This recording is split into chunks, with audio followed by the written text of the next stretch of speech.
Olá, professor, seja bem-vindo.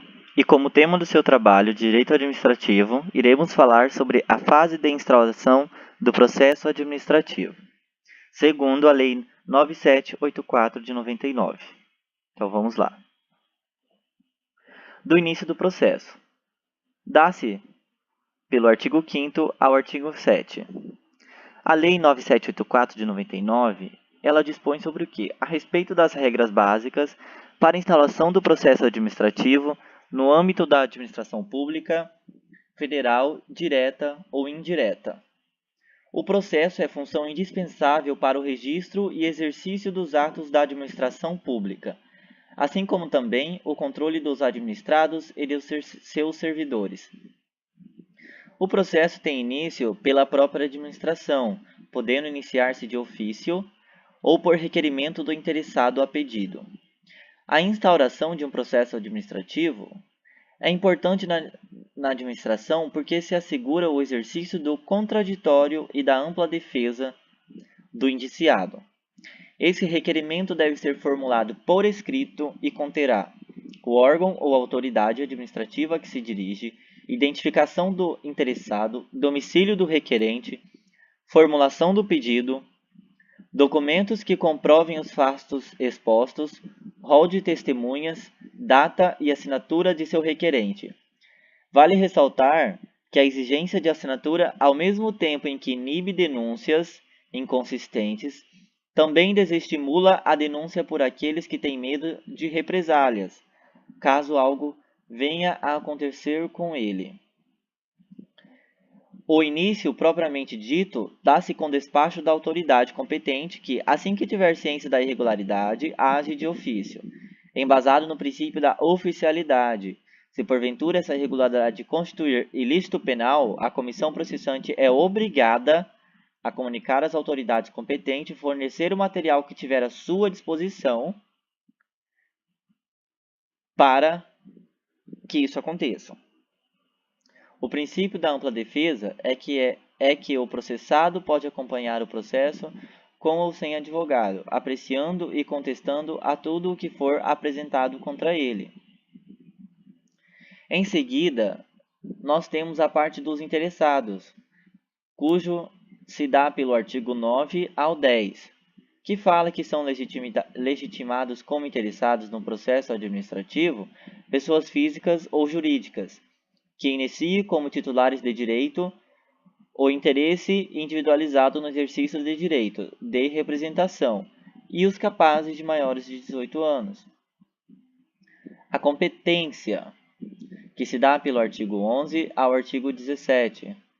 A competência é irrenunciável e se exerce pelos órgãos administrativos a que foi atribuída como própria, salvo os casos de delegação e avocação legalmente admitidos. Como a lei nos diz, não podem ser objeto de delegação: 1. A edição de caráter dos atos normativos. 2. A decisão de recursos administrativos. 3. As matérias de competência exclusiva do órgão ou autoridade, sendo revogável o ato de delegação a qualquer tempo pela autoridade delegante. Em seguida, falamos dos impedimentos e da suspeição do processo administrativo, que se dá pelo artigo 18 ao 21. Inicialmente, é oportuno mencionar que a alegação de impedimento e suspeição de membros da comissão processante é por diversas vezes colocada perante o Poder Judiciário, seja em grau de recurso ou por meio da impetração do mandado de segurança. A relação de impedimentos encontramos relacionada segundo o artigo 18, que tem a seguinte redação: é impedido de atuar em processo administrativo o servidor ou autoridade que tenha interesse, direto ou indireto, na matéria, tenha participado ou venha participar como perito, testemunha ou representante, ou se tais situações ocorrem quanto ao cônjuge, companheiro ou parentes e afins até terceiro grau, esteja litigando judicial ou administrativamente com o interessado ou respectivo cônjuge ou companheiro. Pode-se arguir a suspeição de autoridade ou servidor amigo íntimo ou inimizade explícita com algum interessado ou cônjuges, companheiros, parentes e os afins até terceiro grau. Não há expressamente uma exigência do servidor de declarar suspeito, portanto, tal alegação é tratada pela lei como uma faculdade do interessado. Porém, se não alega no prazo, haverá a preclusão do direito.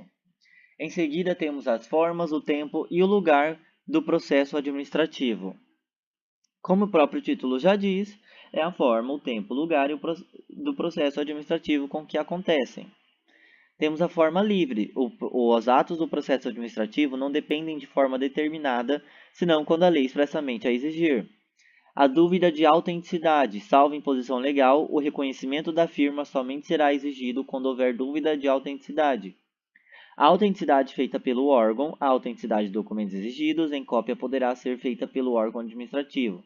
Os dias úteis com que se acontecem os atos do processo administrativo os atos do processo devem realizar-se em dias úteis, no horário normal de funcionamento da repartição na qual tramitar o processo. O prazo para a prática dos atos devem ser praticados no prazo de 5 dias, salvo motivo de força maior. O prazo previsto nesse artigo poderá ser dilatado até o dobro mediante comprovada justificação. Em seguida, a comunicação dos atos salva nos artigos 26 ao 28, diz a seguinte redação: a intimação poderá ser pessoal, por ciência no processo, por via postal, telegrama ou qualquer outro meio que assegure a certeza da ciência do interessado. E diz que a intimação deverá conter a identificação do intimado, o nome do órgão ou entidade administrativa, a finalidade da intimação, data, hora e local em que ele deve comparecer, se o intimado deve comparecer pessoalmente ou fazer-se representar, informação da continuidade do processo, independente do seu comparecimento, ou seja, ele não tem efeito de revelia, indicação dos fatos e fundamentos legais pertinentes, observação. A intimação observará a antecedência mínima de 3 dias úteis quanto à data de comparecimento. É possível a intimação por meio de impressa oficial, ou seja, diário oficial. No caso de interessados indeterminados, desconhecidos ou com domicílio indefinido, ressalta-se que essa é uma exceção. No caso desses, a intimação deve ser efetuada por meio de publicação oficial, e o desatendimento da intimação, ou seja, o não comparecimento, não implica o reconhecimento dos fatos. A nulidade das intimações. As intimações serão nulas quando feitas em observância das prescrições legais, mas o comparecimento do administrado supre sua falta ou irregularidade.